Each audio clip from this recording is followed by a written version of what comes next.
Come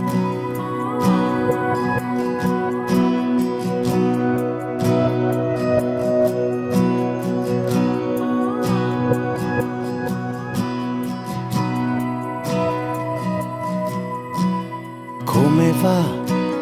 Come stai? It's very hot again today. So let's say I'm going to have a look at the Naval Museum. A Spanish guy who lives just south of Madrid, a town called Real Sociedad, the Royal City. He told me, you know, we were going to sort of meet up here, but now he's mentioned Valencia, so I'm going to go up to Valencia, leave here on Thursday morning, meet up with him on Sunday. But he was telling me to go along to the Naval Museum. I have been here before, and there is a Roman theatre which I've been into. It was actually all covered over with houses, and they took all the houses down a number of years ago, and now they have it all in this really nice sort of museum. You go into a museum, you go under the roadway, and you come up out to where the theatre is, which is a fantastic thing. But this was the original Venetian port, and this is where Hamilcar, the famous Venetian general who went up over the Alps with his elephants down into the peninsula of Italy, and he caused havoc for 15 years when they had the Punic Wars. I mean, the Venetians were great trading people, and the Romans muscled in on it. The Romans weren't really seafarers, but they learnt an awful lot from the wars they had with the Venetians, how to actually board other galleons, you know. But so anyway, I'm going to go along and have a look at this Naval Museum. The old town itself's really nice, beautiful place. There's a more modern walled city here. Like all these Spanish town cities, they all had fortified embattlements, you know, because you're always exposed to the people, you know, like to the Ottomans, the people from Algeria, you know, they used to come and do their raids and capture the locals and take them to Algeria to become slaves. But there's actually an amphitheatre here on the top, just at the back here. But I think it's closed at the moment because they're doing a lot of restoration work. I'm going to do the Naval Museum now. Looks quite interesting. This looks like the old arsenal for the Spanish Navy.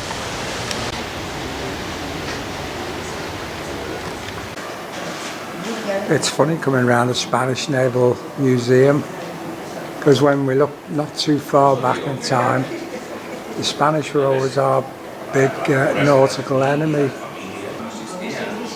period, Napoleonic period.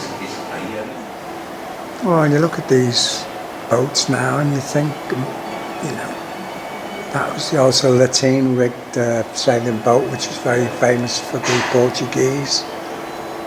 And this one is in between. You've got square sails and lateen sails, which the lateen sails allow you to go more to windward, where the actual square ones were more running downwind. And here we've got where probably lateen sails plus oars. The problem with the Mediterranean is you've either got lots of wind, and it's quite windy today actually, and I'm heading off tomorrow. Winds are in the right direction, but there's lots of times in the Med you have no winds at all. So this is where the oars came in on these galleons. Cartagena is a natural port, so it was one of the probably main naval ports. That's why you've got these heavily fortified Spanish walls around the town. That's why the Venetians came here originally, and the Romans, you know, afterwards. Yeah, they always call these places arsenals, but I mean really the arsenal wasn't just about munitions and their shells and things, but actually where they actually were able to repair vessels. And obviously that was the easiest way to move around. all those years ago was by sea. And for me today it's the same. I see all these motorhomes moving around and I think I can get along much better by sail, and quicker, less hassle. I don't have to spend so much money on diesel neither. Nice models these, but it's quite interesting because you can see how vessels changed from the 1800s where they were purely sail driven, and then they had boilers, steam boilers put in them, so they still had sails and they had boilers as well, and then eventually they got rid of the sails completely, and then from coal fired steam boilers they moved on to oil, which is where we are now. But I just have this feeling that we've obviously got to get off fossil fuels and we're going to have to go back to sails, but in a modern conceptual way, you know. I mean, I think about now there's this war going on in Ukraine, and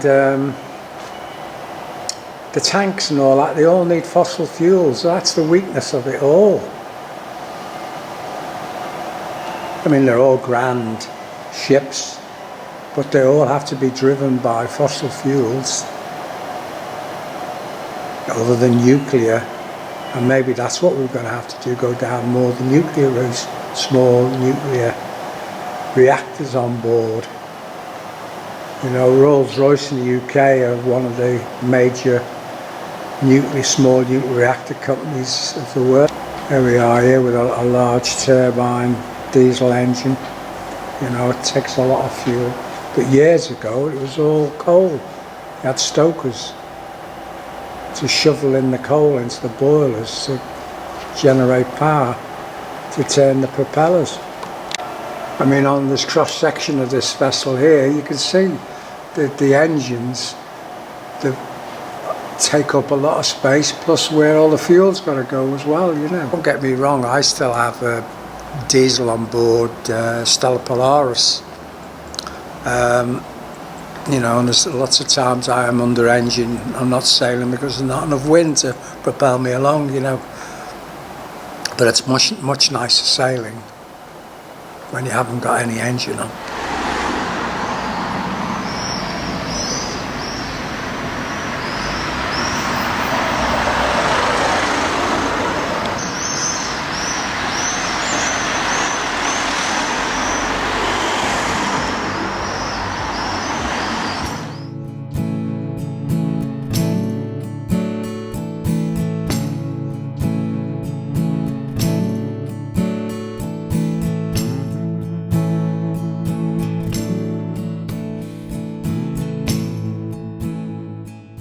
Under this cover here there's Roman villa remains.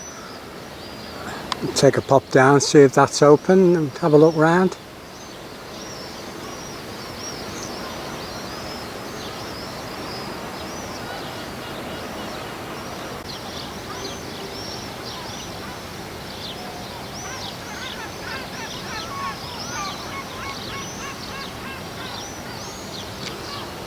This is the sanctuary of Archaeological. It's actually a shrine no doubt linked to Hasdrubal's palace. It was built on the centre part of the hilltop in Punic times. Only 2 relics have come down to our day, built from large sandstone ashlar blocks and reformed in the 2nd century BCE. The first to the north might have been used for bathing and ablutions related to worship of the goddess, carried out in 2 small side pools in Roman times and a central plunge pool in Punic times. The second to the north is a rectangular room where, in the late 2nd century BCE, a floor was laid down with impermeable hydraulic mortar and a Latin tesserae inscription dedicated to Atargatis, the Syrian goddess to whom the whole complex might have been dedicated. Yeah, it's funny, a lot of the ancient people, be it the Greeks, obviously the Phoenicians, and the Romans, they seem to like to put their temples on a high, prominent point, overlooking the rest of the area. I mean, now Cartagena, it's fully built up now, but I mean, you can imagine in ancient times it would have been a much more open area, you know.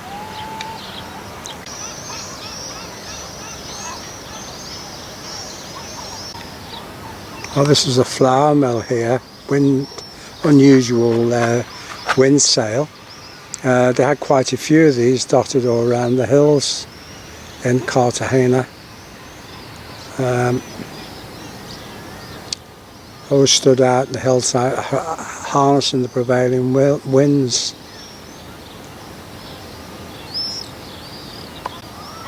You can see that it's a natural harbour here. I think at the back there used to be, behind Cartagena, there used to be like a lake, but that's all been covered in now.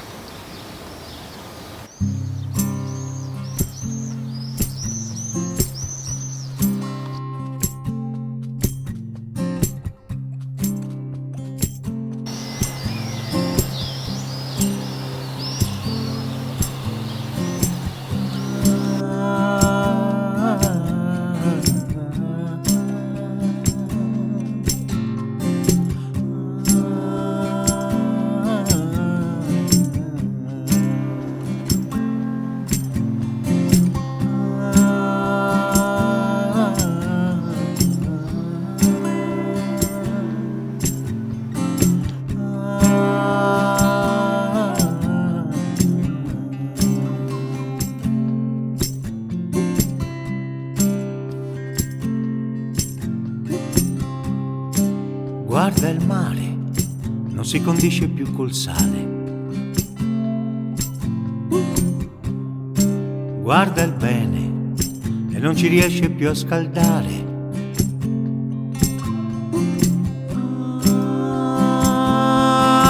Fanculo ai tabù, non credo nei bondezze Q,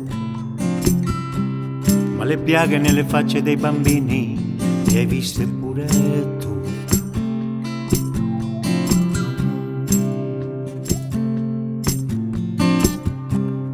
Dentro il coro non ci posso più restare. Ti devo provocare, urlando rauco di rancore.